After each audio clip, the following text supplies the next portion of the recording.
Intro. The Quarry is a game that's able to show how to do a fun game while still having that feeling of the older movies or era like Friday the 13th or Halloween, where there is still an element of fun, but also things have some serious stakes for the sake of the characters in the story. It's a game that sets the mood well for a summer camp, which gives it the vibe of a summer slasher. It does it in a way that a lot of games don't really know how to do, except for a few. But the atmosphere is something that makes the game what it is. That's where part of the scariness comes from. That sense of not knowing exactly where you are because of your location and the surrounding locations around you. It gives off this cool effect for the game that kind of adds to the atmosphere and makes it what it is. But before we go into that, we should know the story of the game, just in case we need it.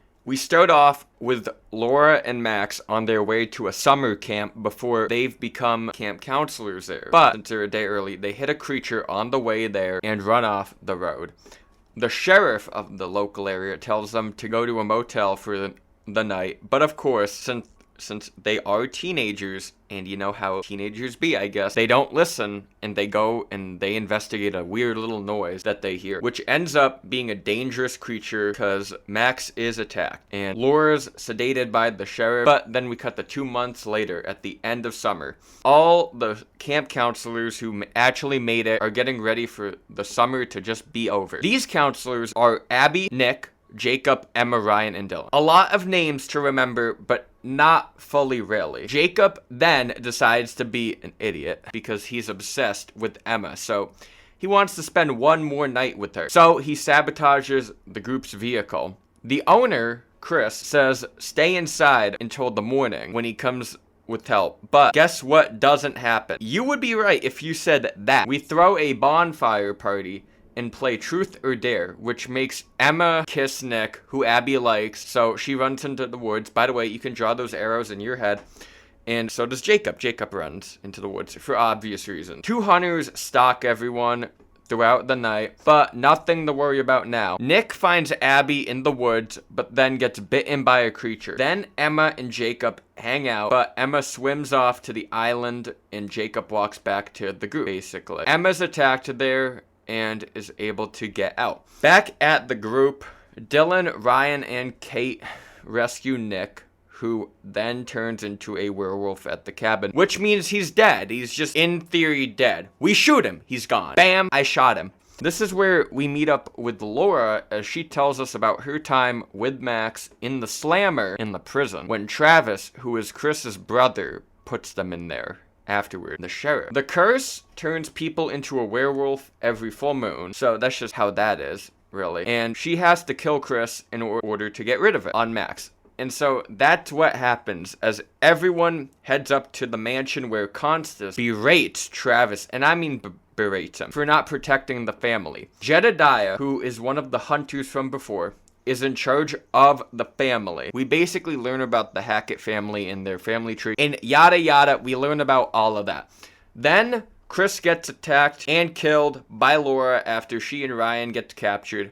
Bang, shoot him, he's dead. But wait, there is one thing left, and that's getting to Silas, who is the tail end of the curse. Now, you gotta be really good to get to Silas, and usually I'm not really good when it comes to this, but in this playthrough, I was actually able to do that. So I got the curse lifted in the end, but there is a possibility you die and you don't get that curse lifted. So you just have to be really good to do that. Then after the curse is lifted and the fortune teller lady tells us off and all that, the credits roll and the game is over, and it tells you who survived and all that.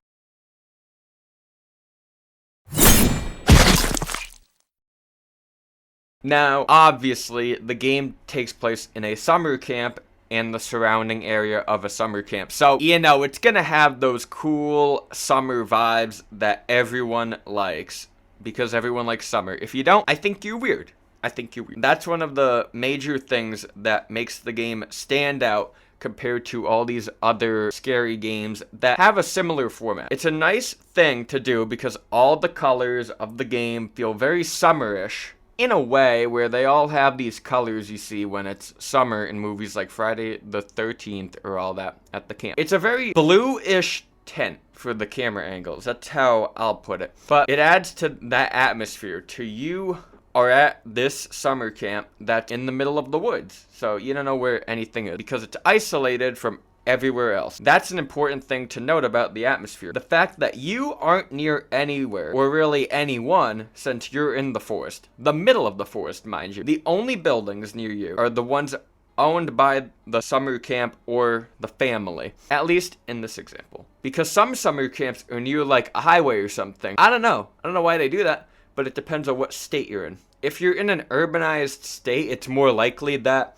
that would be the case, but if you're in a rural state or city, I mean, good luck with that, honestly. In this scenario, it was a very long dirt road, it seems like, from what we can gather. We have to assume this because we don't really see any roads for the game other than the start and the end. So we don't know how far away it is. It's just safe to assume it's in the woods, it's far enough. I mean, they literally need a map at the start to get to it.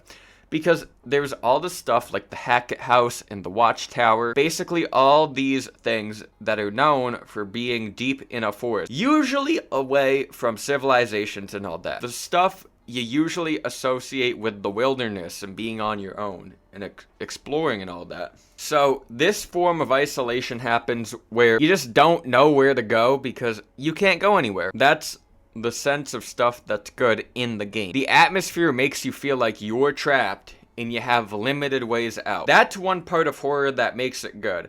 The fact that you have this sense of fear that isn't really captured in a lot of horror movies. It is in some, but not in a lot, which makes it rare to find a good atmosphere that's actually built. This can be seen with Emma's little thing where she's on the island in the middle of the lake. An island that's surrounded by water. So it's hard to get anywhere unless you swim. And I mean swim. And even then, it's scary because, one, you're in a lake and there's dead bodies in there. The whole idea that you're isolated, so it's hard to get out, kind of works there because you truly are isolated. You're on an island, which is away from everyone else. You can't get more isolated from people than that in reality, unless you're on Point Nemo. But that's not scary, that's just sad. So that feeling sticks when you play as Emma and you watch her be chased by this little creature. You know, all you can do basically is watch, because that's what the gameplay is like. But also because there's not a lot of open space on the island, at least from what we play. We play as Emma when she gets chased by the creature on the bridges above. So we kind of have some decisions, we just have to hit the skill check. Those bridges not being that wide, and then they lead to the cabin. The cabin, when you see it, is the smallest cabin basically ever made in the existence of humanity. It's really small and it doesn't do anything other than kind of like whatever. Maybe a radio service, but it could be anything. There's just nothing in there. That's the point that matters. There's nothing in there. The other way the game does the summer vibe thing is just mainly how the counselors and stuff act. They're young adults. And you know how young adults usually are. They just be doing stuff. Let's just say that. They just be doing stuff and they play games and all that stuff. I can't really say what they do at a traditional summer camp because I never really went to a traditional summer camp where you're in the wilderness and all that. But with how they act with games like Truth or Dare, or honestly, just the idea of Jacob entirely, it makes you feel like you're in a room full of stupid people. I'm not gonna sugarcoat it. Stupid people. Because Jacob gives off this stereotypical frat boy personality. We all know what a stereotypical frat guy personality is like. The loud, drunk college student who doesn't really have all the brains, but really only lives for the fun. You know the type. I think you would. If you've ever been to college before, or seen any college movie, you know the type. But he is able to give off this fun vibe that you usually see in all of these horror movies. The dumb but fun counselor that's able to make stuff more fun and not take life too seriously until he does. It adds to that summer vibe because we all know if you've ever been to a summer camp, we all know a counselor like that. In the summer camp I went to growing up, because I went to two, I'm pretty sure I had a few counselors like that. I swear one of them was flirting with the lifeguards at the state pool. But I don't know. I don't think I can confirm that. Back then, I was 10 or 11 when I saw this counselor flirting with lifeguards. So, I don't know. But Jacob gives off that vibe of camp counselor incel in a way. Because he has a relationship with Emma in the game, but one, it's not really a committed relationship, so it doesn't really mean anything. But also, he's Rizless. That's all I can say. He's Rizless since she doesn't want him. He's a Rizless chud living in a Rizful summer camp since everyone else has it, apparently, in the game. Abby and Nick get together before, bang, and then Dylan kind of be flirting with Ryan. And so does Kate, by the way. It's like a love triangle right there. Stuff just be happening in the game overall. And that's the whole thing that adds to the summer vibes. The drama you hear and all that. Now, one year, I was forced to make friends at summer camp. And let me tell you that I heard so much drama. And I heard so much of it. It's crazy. You just, are absorbed by it. It's like a drug in a way. Drama is still all I hear from different friends. And sometimes different groups over there, over yonder. But that's just how some people are. Drama is a young adult experience, really. It's like everyone experiences it in some form. In any high school movie, in anything like that, you will experience drama. It appears in the movies like Perks of Being a Wallflower. It appears here. It's just gonna happen. It's contagious, but also it makes it feel more genuine. Because that's what people do, and they aren't always like, guys, we need to do X because the creature's after us. Quick, you get on Y. They're not gonna be like that. They're gonna bicker and they're gonna have arguments about what to do. Not everyone is unified like that. I've never seen that ever happen. It's unrealistic. It's not straightforward. But also, that drama is kind of what helps form the story in a way.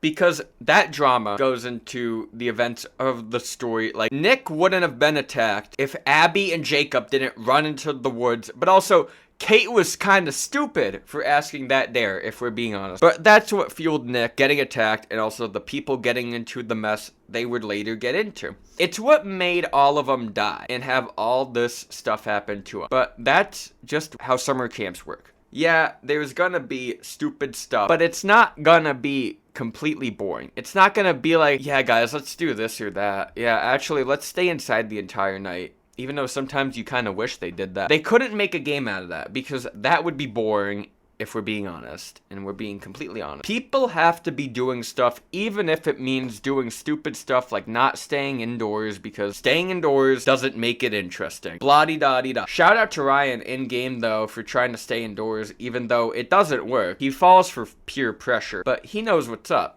But then again, he's kind of the rude one since he's all silent and stuff. He thinks he's like a wolf Sigma. Have you ever seen those Instagram edits where it's like somebody's trying to be like a Sigma wolf? He's just trying to be that. He's just trying to be that, if we're being honest. Like the definition of people who believe that. He's a podcast listener, so you know. That's all you need to know. You know how it is. He's just the shy little counselor who knows what to do, but never speaks up. We all had one, really, where they just talk when they need to talk, but never really anything more. But he adds to the idea of all of these counselors being different and having actual personality. The story overall is actually cool with how it can represent what a summer camp feels like, which is what it does different than Until Dawn, considering they're made by the same studio. But it is a good summer feeling horror game, which does not happen a lot, if we're being honest. Since the game is like Until Dawn in a lot of ways, I would say the music is similar in some ways, but not in others. Like the overall way the music works with the game is the same, where it amplifies the cutscenes and all of that, but it has a different sound compared to Until Dawn. The sound feels different and how it could make the atmosphere more fitting. It gives off more werewolf mountain movie vibes,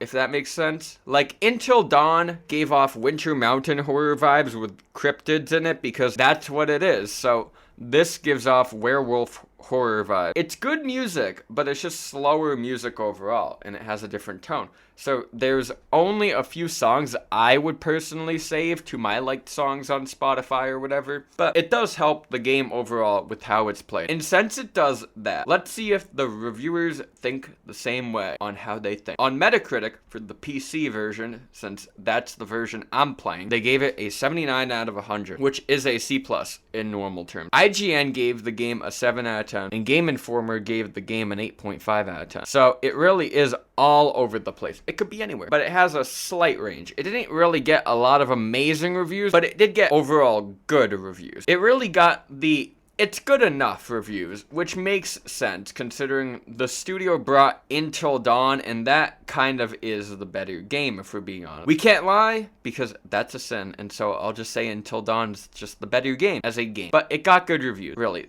so that's what matters. The Quarry is a good game. It didn't get a lot of awful ones, except for from VideoGamer.com, which gave it a 4 out of 10 for some reason. Surprisingly low, because what did they do? What made them give it that score? Overall, the game is a fun game to play, but in my opinion, it really does feel more authentic and immersive to play it in the summertime. Just so you kind of have that warm weather, and it feels more scarier, because you feel like you're somewhat in the game. That's when I played it when I first got it, because it came out 4 years ago, and I got it then, and it felt better playing it in the summertime. I don't know how to explain it, but I think you know what I mean, where it's better in one part of the year compared to another. The game also does a good job with the summer vibe. It makes you feel like you're at a summer camp in some ways, but the movie aspect definitely helps it. It's a good game, and so I would give it an 8.3 out of 10 personally, but you may have different opinions. I would recommend it in the summertime, but you can play it at any time. I mean, that's your freedom. But if you have some of your own thoughts on the game, you can comment them down below to spread your First Amendment right. But that's about it, really. Please like and subscribe. Pretty please.